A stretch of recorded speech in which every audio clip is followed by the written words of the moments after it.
আসসালামু আলাইকুম।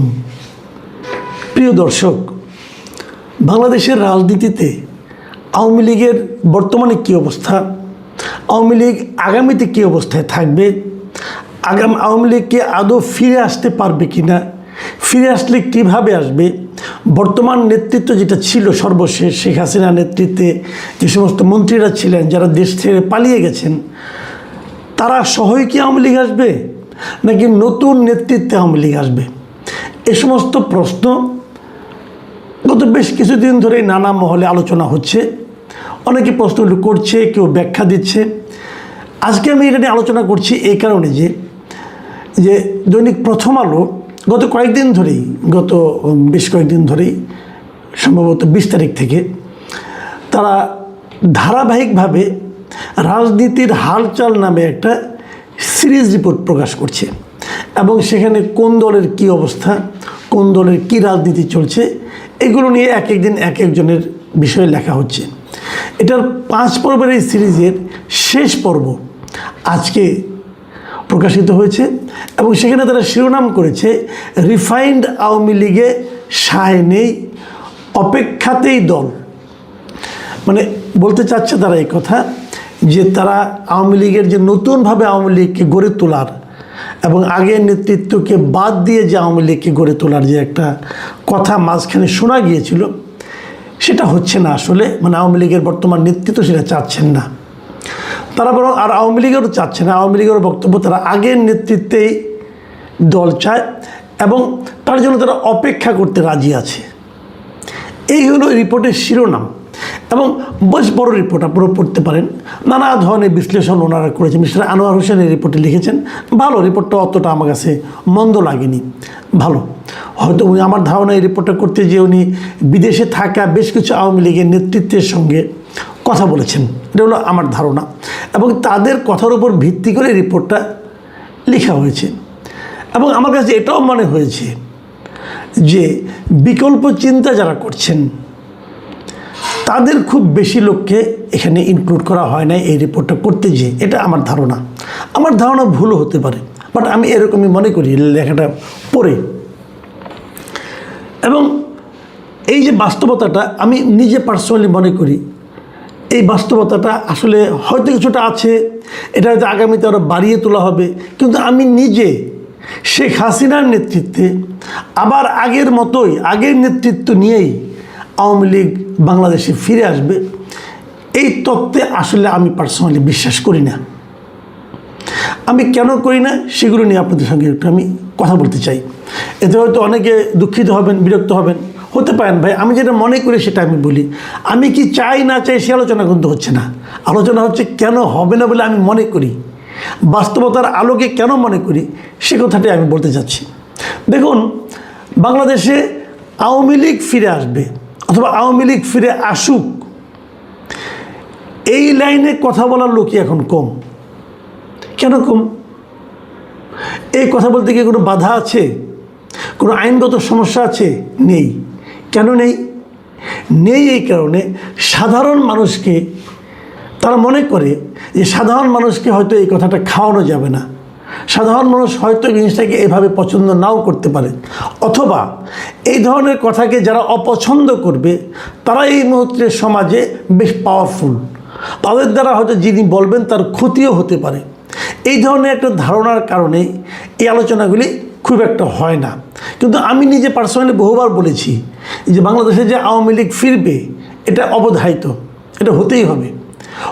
এই কারণে এই দলের অনেক নেতা কর্মী সমর্থক আছে যারা দেশে আছে, যারা দেশ ছেড়ে পালিয়ে যায়নি। পালিয়ে লোকে কখন যায় বলেন তো? পালিয়ে লোকে তখন যায়, কয়েকটা কারণ থাকে।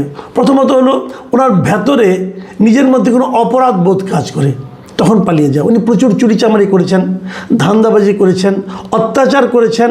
সেই অত্যাচারগুলো, ধান্দাবাজিরগুলো মানে আপনার একটা প্রতিহিংসা জনিত কারণে কেউ তার উপর চড়াও হতে পারে, এই ভয়ে উনি আগে পালিয়ে যান। নিজের মধ্যে একদম অপরাধবোধ না থাকলে কেউ পালিয়ে যাবে এটা আমি মনে করি না, প্রথমত এটা। দ্বিতীয়ত, তারা মনে করেন যে তারা অনেক ইনকাম করেছেন, এই বয়সে এসে যদি ইনকামের টাকাগুলো ভোগই করতে না পারে, যদি জেলখানায় থাকতে হয়, যদি সেটা ভোগই করতে না পারে, তাহলে এত কষ্ট করে এত রিস্ক দিয়ে ইনকাম করে লাভটা কী হলো? অতএব ওই টাকাগুলি ভোগ করার জন্য তারা বিদেশে চলে যায় এবং বিদেশে বসে আরাম আয়েসে দিন কাটায়। অনেকে কিন্তু বলেন যারা বিদেশে আছে খুব কষ্টে আছে, আমি পার্সোনালি এটা মনে করি না। আমি মনে করি যারা বিদেশে আছেন কষ্টে যারা থাকবেন, মানে বিদেশে গিয়ে আমি কি করব, কি খাবো, এই চিন্তা যারা করবেন তারা বিদেশে পালিয়ে যাবেন না, এটাই স্বাভাবিক। আওয়ামী লীগের পতনের পর আওয়ামী লীগ বিদেশে যখন চলে গিয়েছিল অনেকে আছে আমার, মানে আমি বিভিন্ন কারণে আমি কমপক্ষে 3টা দেশে আমি গিয়েছিলাম আমার ব্যক্তিগত কাজে, এবং আমি 3 দেশেই প্রচুর আওয়ামী লীগের নেতাকর্মীকে দেখেছি এবং তারা কেউই ওখানকার চাল চলনে আমার যে খারাপ ছিল না। আমি তো 2 দিনের জন্য বেড়াইতে গেছি, হয়তো কোনো একটা কাজে গেছি, তো 2 দিনের জন্য যখন কেউ যায় তখন সে কিন্তু একটু হাত তোলার ওখানে কৃপণতা করে না, কিন্তু তাদের চাল চলনে আমার কাছে আমার চেয়েও ভালো অবস্থায় আছেন বলে আমার এটা মনে হয়েছে। কাজেই ওদের টাকা পয়সার অভাব হলে তারা বিদেশে যেত না, তারা দেশেই থাকতো, জেলখানায় থাকতো। জেলখানায় কি আওয়ামী লীগের লোকজন নাই? অনেক লোক আওয়ামী লীগের জেলখানা তো আওয়ামী লীগের লোকজন দিয়ে ভরে ফেলা হয়েছে। তো তারা কি বেঁচে নাই? তারা কষ্টে আছে, কোনো সন্দেহ নাই, কিন্তু তারা বেঁচে আছে।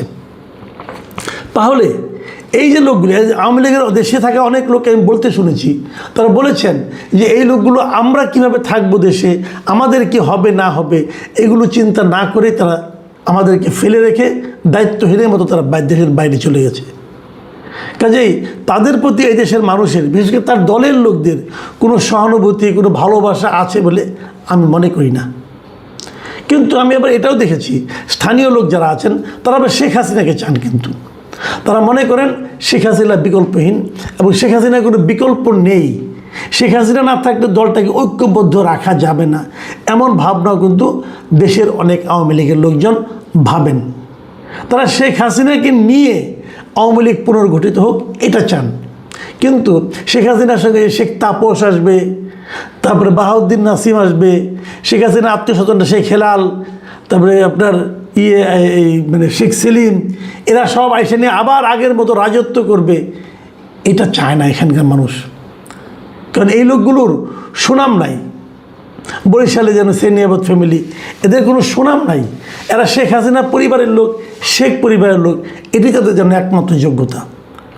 তো এই লোকদের এখানকার লোক চাই বলে আমার কাছে মনে হয়নি। হয়তো আমি সবার সঙ্গে তো মিশতে পারিনি, আমার সঙ্গে যে কদিনে দেখা হয়েছে বিভিন্ন সময়, সেখানে নেতা পর্যায়ের লোক যেমন ছিল, একদম মাঠ পর্যায়ের লোকও ছিল, এবং তাদের মুখে বলতে শুনেছি আমি এই কথাগুলো। ভাবুন আপনার একটা কথা, শেখ তাপস ঢাকা দক্ষিণের মেয়র ছিলেন, কেমন ছিলেন লোকটা বলেন তো আপনারা ভাই? ওনার ভক্ত যদি কেউ থাকেন আমাকে কমেন্ট করবেন প্লিজ। ওনার ভক্তরা বলবেন যে ওনাকে আপনার কেন ভালো লাগতো, ওনাকে আপনার কেন ভালো লাগতো, এরকম 2টো কারণ বললে আমি খুশি হব, এবং আগামীতে আমি এটা নিয়ে একটা প্রোগ্রামই করবো যে ওনাকে এই কারণে ওনার ভালো লাগতো। তো এই লোক তো ওনার আসলে পরে, ওনার ফুপু আসলে পরে উনি আবার পাওয়ারফুল হয়ে যাবেন। তো এইগুলি হলো গিয়ে আওয়ামী লীগের অবস্থা। কিন্তু তারপরেও যে জিনিসটা এখন আমরা দেখতে পাচ্ছি এবং এই রিপোর্টেও যেটা আছে, এই পলাতক নেতৃত্ব যারা আছে তাদের নিয়েই নাকি শেখ হাসিনা ভাবছেন যে আবার দেশে ফিরে আসে আবার এই আওয়ামী লীগ করবেন, এবং তারা অপেক্ষা করছেন। কখন অপেক্ষা করছেন? দেশের অবস্থা কখন খারাপ হবে, মানে বিএনপি কোনো একটা ভুল করবে, বিএনপির সঙ্গে জামাতের কোনো একটা সমস্যা হবে, দেশে আন্দোলন তৈরি হবে, সেই আন্দোলনের ফাঁকে আওয়ামী লীগ চলে আসবে। এই ধরনের ভাবনাও তো এক ধরনের নেতিবাচক ভাবনা, এই ধরনের ভাবনাও তো একটা খারাপ ভাবনা।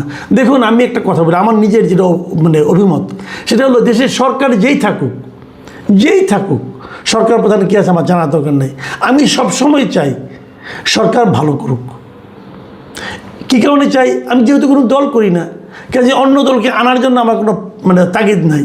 আমার হিসাবটা হলো যদি সরকার খারাপ থাকে, যদি সরকার মানে আপনার করাপ্ট হয়, যদি সরকার অন্যায়কে প্রশ্রয় দেয়, যদি সরকার দলীয় লোকদেরকে ফুলে ফেপে কলা গাছ, আঙুল ফুলে কলা গাছ হওয়ার সুযোগ করে দেয়, তাহলে ক্ষতিটা হয় জনগণের।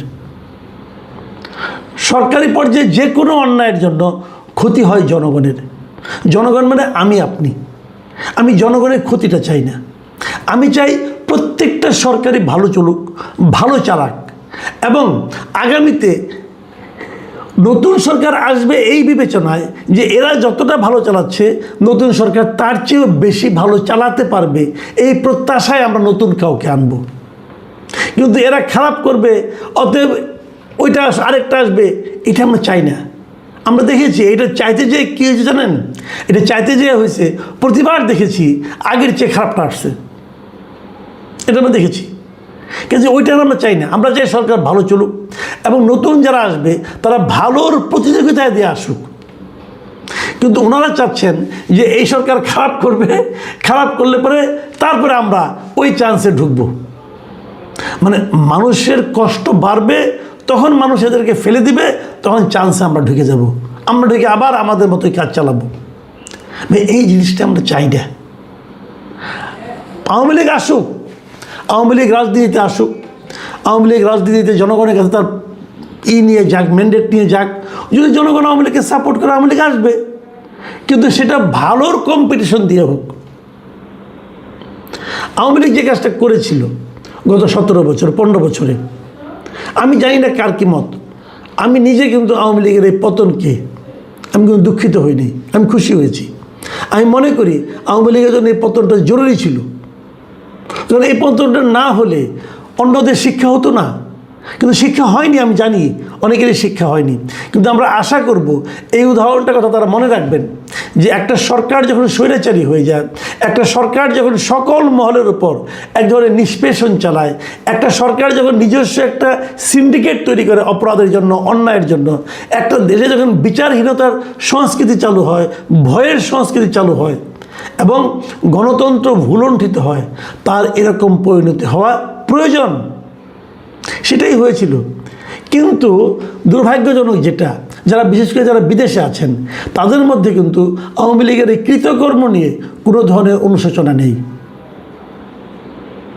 আমি বটম লাইনে আসি। একটু আগে বলেছি যে আমাদের দেশে যারা আওয়ামী লীগ করেন তাদের মধ্যে একটা জিনিস আমি দেখেছি, যে তারা বলেন যে আওয়ামী লীগের মধ্যে আসুক, পুরনো নেতৃত্বের মধ্যে শেখ হাসিনার কোনো বিকল্প নেই, শেখ হাসিনাও আসুক। আমার মনে হয় এটাও সম্ভব না। এটা সম্ভব নয় কারণে আমি বলছি না যে শেখ হাসিনার চেয়ে প্রাজ্ঞ, বুদ্ধিমান, যোগ্য নেতৃত্ব আওয়ামী লীগে ভুরি ভুরি আছে, এই আলোচনায় আমি যাবো না। আমি বলতে পারবো না কেউ আছে কি না আছে, তাদের ব্যাপার, এটা তারা বুঝবে। কিন্তু আমি এটা বুঝি শেখ হাসিনার বয়স হয়ে গেছে। আওয়ামী লীগ যদি দেশে ফিরতেও হয় তাকে কয়েক বছর ওয়েট করতে হবে আরও।